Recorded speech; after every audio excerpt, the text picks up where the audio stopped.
Hey everyone! Today, we're diving into the medieval peasant wedding, a celebration that somehow blended sacred vows, livestock, drunk uncles, and the occasional fistfight in what can only be described as a deeply rustic, fever dream kind of way. So, before you settle in, take a moment to like the video and subscribe, but only if you truly enjoy what I'm doing here. And let me know in the comments where... The Middle Ages, which lasted approximately from the 5th to the 15th century, was a period marked by profound cultural, religious, political, and social transformations. After the fall of the Western Roman Empire, Europe entered a new historical cycle, where power fragmented and life revolved around small communities, castles, and villages. Daily life was permeated by a strong sense of religiosity, collective duty, and rigid hierarchy. In this setting, social structures were well defined, and belonging to a class determined practically every aspect of an individual's life, from profession to marriage. What was life like in the Middle Ages? Most of the medieval population lived in the countryside, under modest conditions, working as peasants in manors controlled by noble lords. The land was the main resource for survival and the foundation of the economy.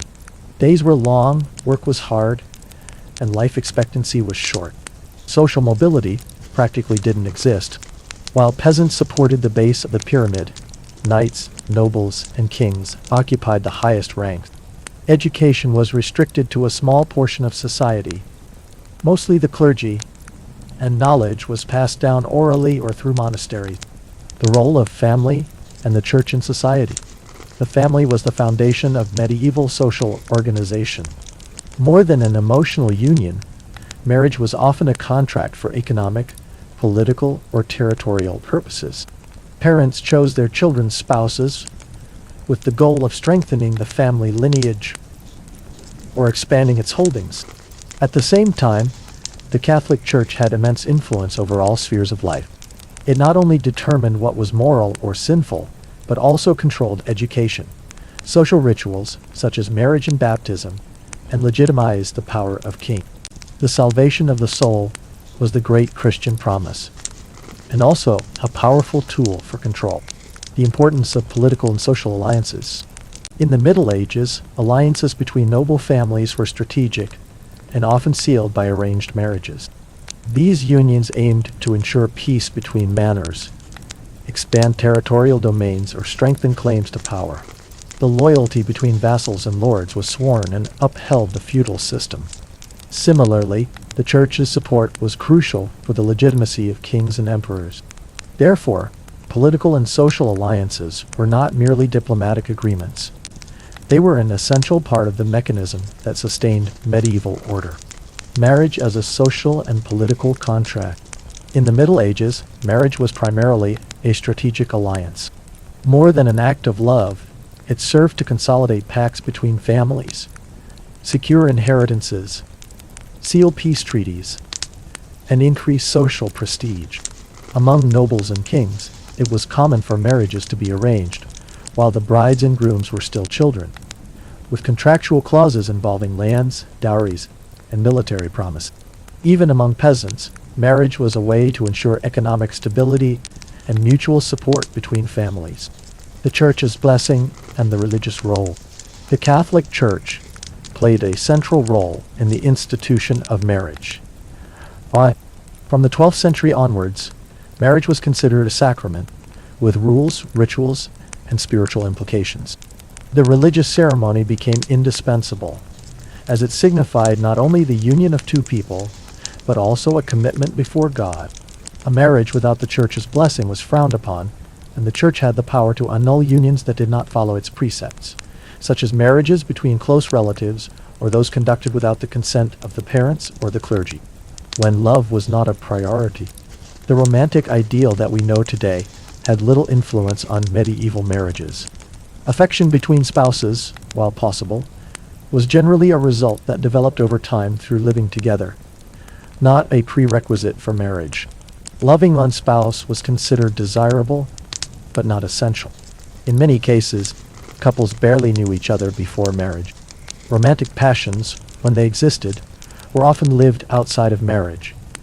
In troubadour poems, for example, idealized and impossible love was celebrated, often directed at a married lady.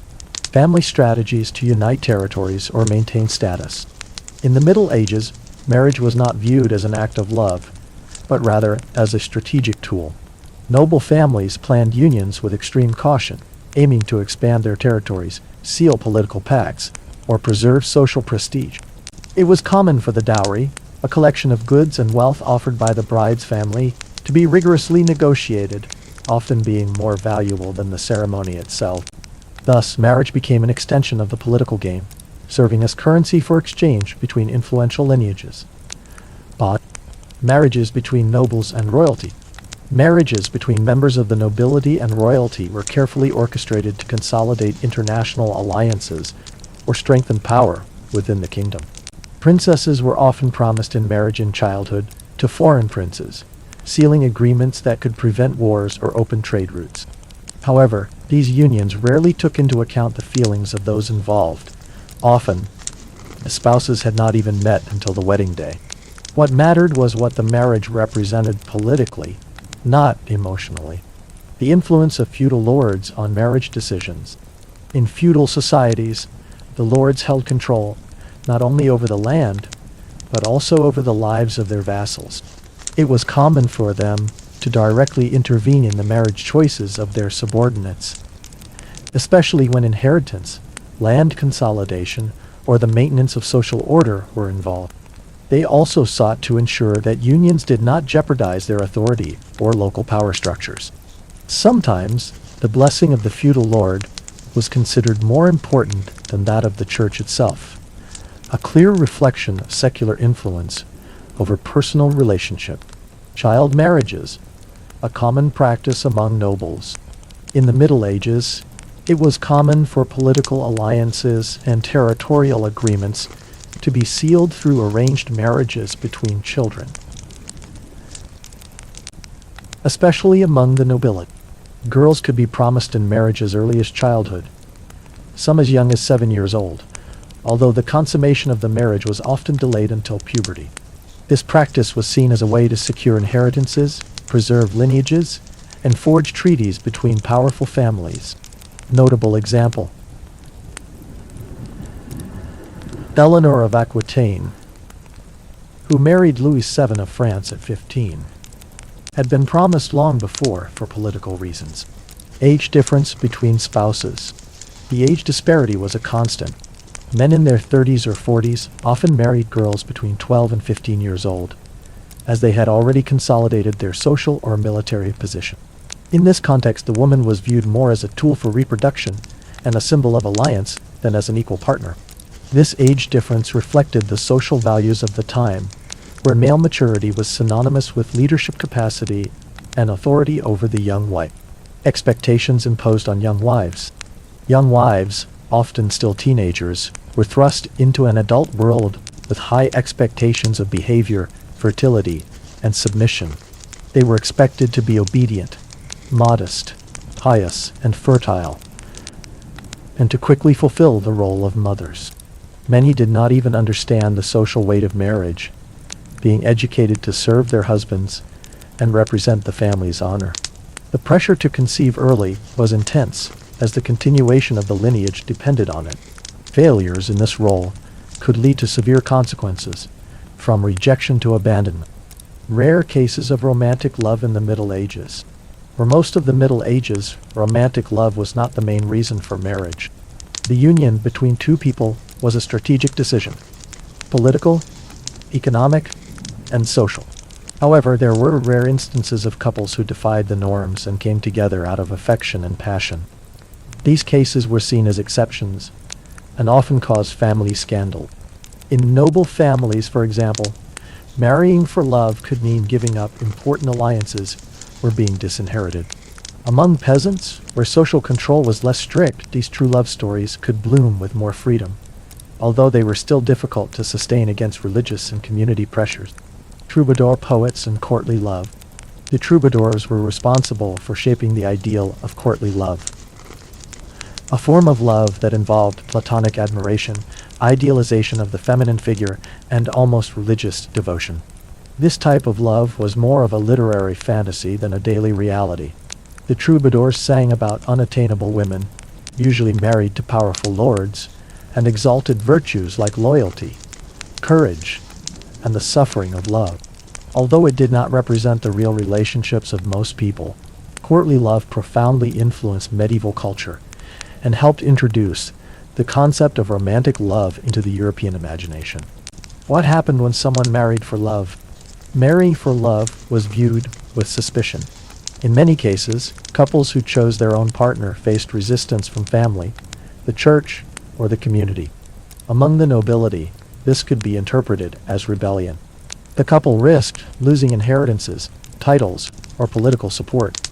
Among peasants, although there was more room for choice, marriage for love often didn't withstand the practical difficulties of life, such as economic survival and social obligations.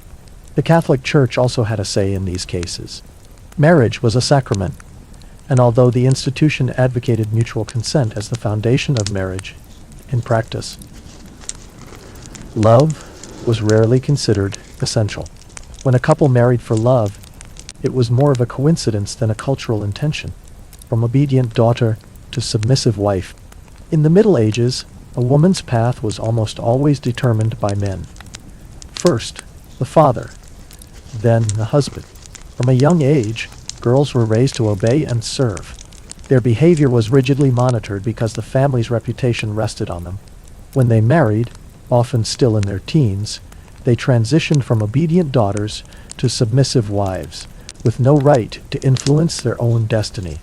Marriage was not a liberation, but a transfer of ownership, duties, limits, and female obligations. Medieval women had clearly defined roles. Take care of the home, bear children, preferably sons, and uphold the family's honor. She could not manage property, make political decisions, or question her husband's orders. Even her appearance was controlled, as dressing inappropriately could be seen as a sign of disobedience. Any failure was punished severely, while virtues such as silence, chastity, and obedience were exalted as the highest feminine qualities. The woman as property of her husband. Legally and socially, the wife was treated as the property of her husband. In many documents from the time, the woman was listed as part of a man's assets, alongside land and livestock. She had no voice even over her own body. An act of disobedience could be punished with violence, often naturalized or hidden. Love? That was a rare luxury. The woman's function was to be useful, loyal, and invisible. What was the home of a medieval couple like? The residence of a medieval couple varied drastically depending on social class. Peasants lived in simple houses made of wood or clay, usually with a single multifunctional room where they slept, cooked, and lived with animals. Nobles, on the other hand, resided in stone castles or mansions, with separate rooms, fireplaces, and tapestries on the wall. Even so, comfort was limited. Windows without glass,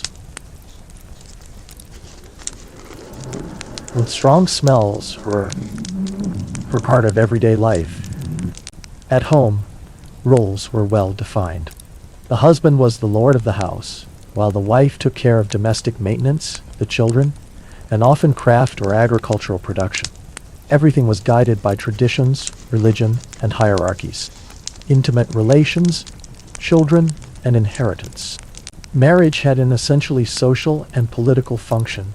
Intimate relations were treated with some modesty, but it was expected that the couple consummate the union quickly to ensure heirs. The woman was seen as a vessel for continuing the family name, and fertility was highly valued. Having children was more than a desire. It was an obligation. Children represented labor force and the perpetuation of the legacy.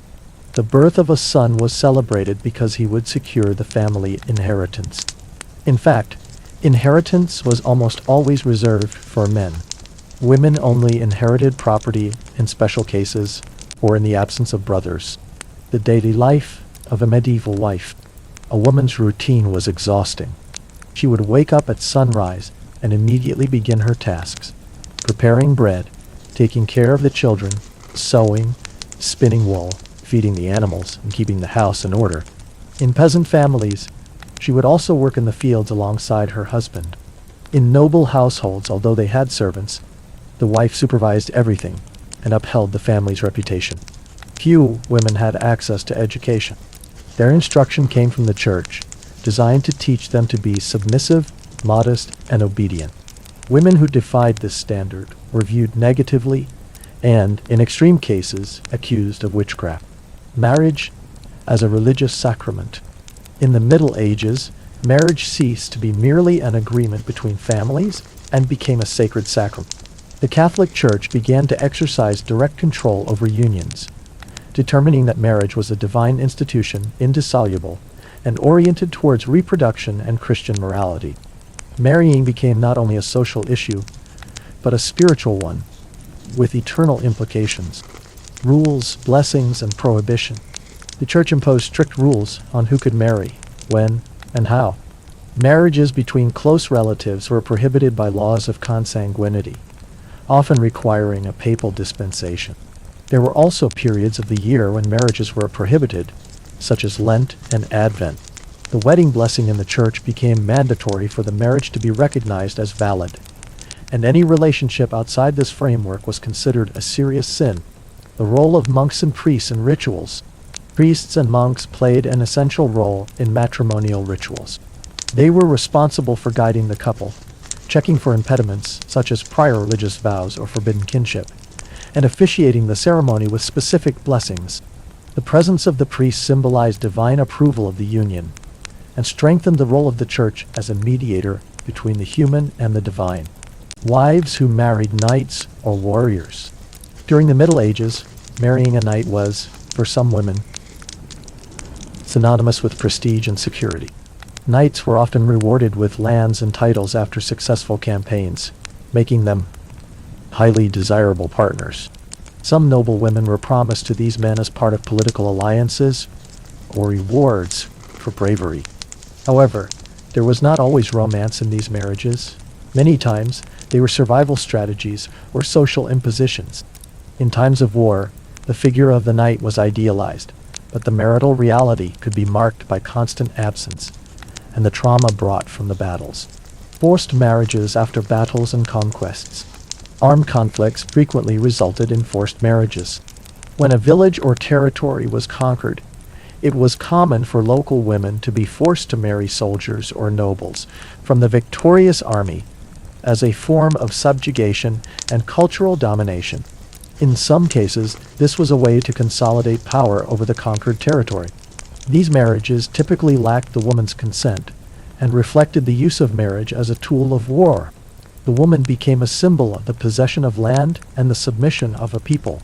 The impact of political instability on unions. Constant wars made marriages extremely fragile. Men were called to fight, leaving wives and children for long periods, sometimes without returning. Political instability also altered family alliances. Unions that were once advantageous became dangerous with the shift of power. Some women saw their husbands killed or captured and were forced to remarry for protection or political convenience. In this context, marriage ceased to be a personal union and became a piece of the political and military game. The absence of civil rights for women. In the Middle Ages, women were predominantly seen as an extension of men, first the father, then the husband.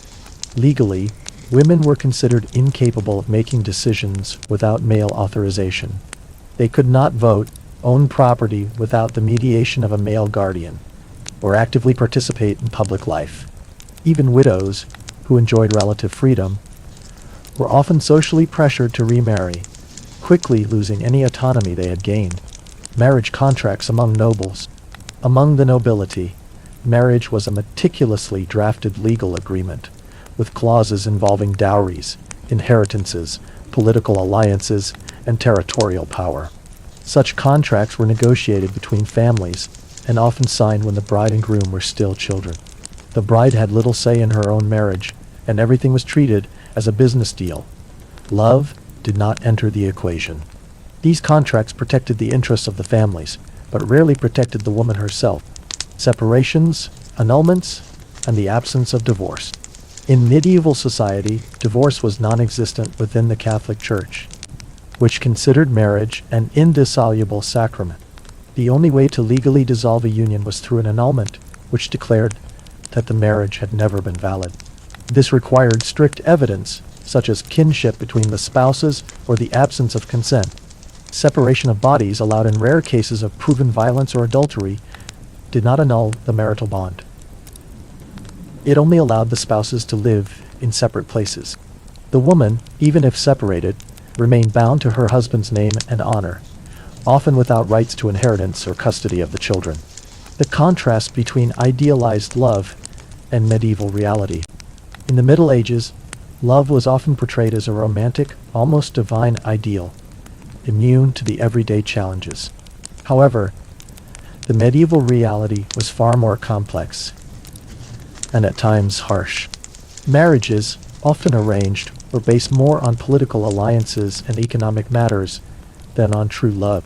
What was seen as an idealized love story in the romances and poems of the time was often a facade for a reality of responsibilities and duties. Reflection. What does this teach us today? Perhaps it reminds us that true love is not just about perfection, but about mutual acceptance, the ups and downs, and the ability to grow together despite difficulties. And perhaps that is the true beauty of relationships. We are humanity, imperfect, deep. What we can learn from past marriages. Although many medieval relationships were constrained by the norms and limitations of the time, we can learn from them the importance of commitment. In those times, promises made were not empty words, but a pact of fidelity and duty. Today, with the fast pace of modern life, perhaps what's missing is that same idea of commitment, where together until the end is truly followed, without reservations. Reflection. Ancient marriages, although challenged by rigid norms, offer us a lesson in persistence. Loyalty, mutual growth, and the strength of together, regardless of adversities, are principles that continue to be the foundation of a solid relationship. Poetic closure to induce sleep. As the night stretches in silence, we immerse ourselves in the echoes of past love stories that defied time, the winds of history. Medieval love, with its highs and lows, its challenges and triumphs, reflects the essence of our own journey. Full of imperfections, yet immensely rich in learning. Reflection. As we fall asleep, may we embrace the idea that love doesn't have to be perfect to be meaningful. May our hearts, while resting, feel the peace of knowing that, just like the stories of old, our lives are a tapestry of moments, intertwined with the lessons of the past and the hopes of the future. Good night.